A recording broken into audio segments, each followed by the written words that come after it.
আজ ১৬ ডিসেম্বর ৫৪তম মহান বিজয় দিবস।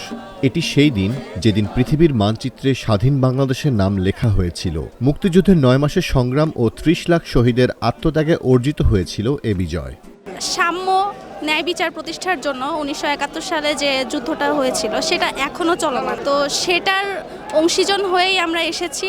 তো আমরা আশাবাদ ব্যক্ত করছি যে আগামী দিনেও আমরা যে ন্যায়ের জন্য যে সাম্যের জন্য লড়াইটা করছি সেটা আমরা পাবো বা আমাদের এই লড়াইটা জারি থাকবে।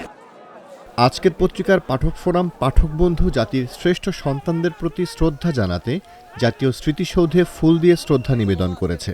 সবথেকে সুন্দর একটা অনুভূতি আজকের দিনটা, কারণ এতকাল এই অনুভূতিটা আসলে আমরা পাই নাই। আর আমাদের জন্মের পর থেকে, জ্ঞান হওয়ার পর থেকেই তো আমরা দেখছি যে শেখ হাসিনা ক্ষমতায়।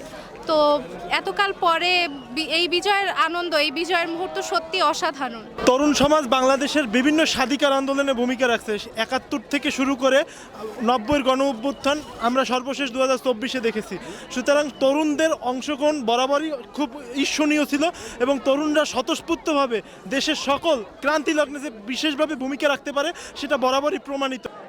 পাঠক বন্ধুর কেন্দ্রীয় সমন্বয়ক আব্দুর রাজ্জাক খান, সহ সম্পাদক ইলিয়াস শান্ত, সমন্বিত বিশ্ববিদ্যালয় শাখার আহ্বায়ক মোহাম্মদ সৈয়দুর রহমান, যুগ্ম আহ্বায়ক তাহমিদ আল মাহবুব খান এলিন, সানজিদা জান্নাত পিঙ্কি এবং তানজিল কাজী সহ বিভিন্ন শাখার সদস্যরা এতে অংশ নেন। আমাদের লড়াইটা ছিল সাম্য, মানবিক মর্যাদা এবং সামাজিক ন্যায় বিচার প্রতিষ্ঠার লক্ষ্যে। তো সেটা এখনও পুরোপুরি আমরা পাই নাই, অ্যাকচুয়ালি পাই নাই বলতে গেলে। তো যেহেতু আমাদের সাম্য প্রতিষ্ঠা করতে হবে এবং সামাজিকভাবে ন্যায় বিচারটা প্রতিষ্ঠা করা জরুরি এবং সমাজের সকল স্তরে সমতা লাগবে, তো সেই ক্ষেত্রে আমাদের জাতীয় ঐক্যের মাধ্যমে এবং ধারাবাহিকতা বজায় রেখে আমাদের সংগ্রামকে চালিয়ে যেতে হবে। শহীদদের প্রতি বিনম্র শ্রদ্ধা জানাতে উপস্থিত সকলে কিছুক্ষণ নীরবে দাঁড়িয়ে থাকেন। এটি ছিল এক আবেগঘন মুহূর্ত।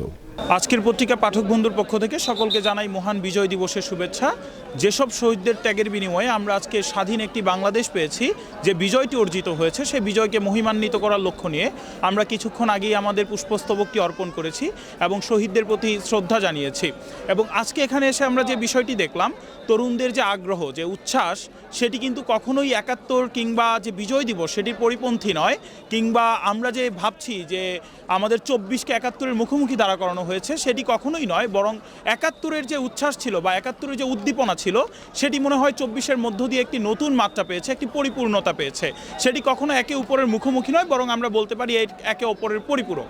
পাঠক বন্ধুর পক্ষ থেকে আমি মোহাম্মদ সৈয়দুর রহমান, আহ্বায়ক, সম্মিলিত বিশ্ববিদ্যালয় শাখা।